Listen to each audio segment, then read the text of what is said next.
Tu es une personne désorganisée qui n'arrive pas à tenir ses habitudes et surtout à adopter de nouvelles bonnes habitudes. Reste jusqu'à la fin, je t'explique comment y arriver. La meilleure manière pour toi d'adopter une nouvelle bonne habitude, c'est de mettre une précision dans l'habitude que tu veux implémenter. On ne manque pas de motivation, on manque plutôt de précision dans les actes qu'on veut poser.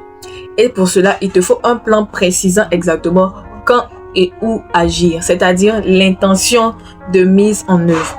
Par exemple, si tu veux faire du sport, tu ne vas pas juste dire « je veux pouvoir faire du sport désormais ». Tu vas dire plutôt « je vais faire du sport pendant 1 heure à 17 heures à la salle de sport ». Ou bien si tu dis « tu veux te filmer des vidéos », tu ne vas pas dire « je vais filmer une vidéo aujourd'hui ». C'est vague. Là, il faut mettre une pression. Peut-être tu dis « je vais filmer une vidéo aujourd'hui pendant 30 minutes à 12h00 et ça, je vais faire ça dans ma chambre ». C'est-à-dire mettre le lieu où tu vas accomplir la tâche, l'heure exacte où tu vas accomplir la tâche et pendant combien de temps tu vas accomplir la tâche. Ensuite, il faut superposer les habitudes. C'est-à-dire si tu as déjà sans réelle friction, tu l'ajoutes avec une nouvelle habitude. C'est-à-dire tu ne vas pas trouver un autre créneau pour la nouvelle habitude. C'est-à-dire c'est une forme particulière d'intention d'agir.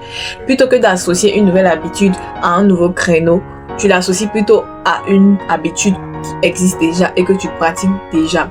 Par exemple, on prend l'exemple du sport. C'est-à-dire, après avoir fait mon sport, je vais immédiatement faire mon repas. Au lieu de venir créer une autre habitude pour dire, je dois faire mon repas aujourd'hui à 13h à la cuisine.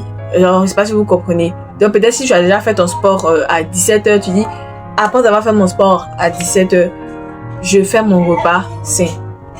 Ou bien, après avoir fini de tourner ma vidéo, je monte la vidéo directement. C'est-à-dire, associe les tâches, associe une nouvelle habitude à la tâche que tu as déjà l'habitude de faire au quotidien. Comme ça, c'est comme un fil conducteur. Tu sais déjà, après avoir fait ça, je fais ça. Après ça, je fais ça. Après ça, je fais ça. Le réel secret, c'est de lier le comportement souhaité à une action qui existe déjà ou que vous effectuez déjà tous les jours sans vous poser la question. Donc, j'espère vraiment que ça vous a plu. Si c'est le cas, n'hésitez pas à vous abonner, à liker. Ici, on est bref, concis et précis. Et on se dit à la prochaine.